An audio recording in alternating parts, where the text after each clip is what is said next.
இன்று நவம்பர் 8, 1680. தமிழ் வளர்ச்சிக்காக வாழ்ந்து தமிழ் மொழியை போற்றிய தமிழறிஞர் வீரமாமுனிவர் இத்தாலி நாட்டில் பிறந்தார். 1674 உலக புகழ்பெற்ற ஆங்கில கவிஞர் ஜான் மில்டன் லண்டனில் மறைந்தார்.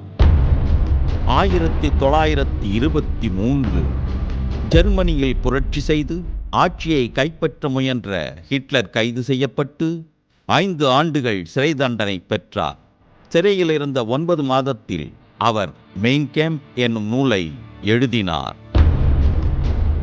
1895 மருத்துவ உலகில் எக்ஸ்ரே எனப்படும் எக்ஸ் கதிரை இன்று உஸ்பெர்க் பல்கலைக்கழகத்தில் ஒரு பரிசோதனை நடத்தி கொண்டிருக்கும் போது வில்ஹெல்ம் ரோன்ட்ஜென் என்பவர் தற்செயலாக எக்ஸ் கதிரை கண்டுபிடித்தார்.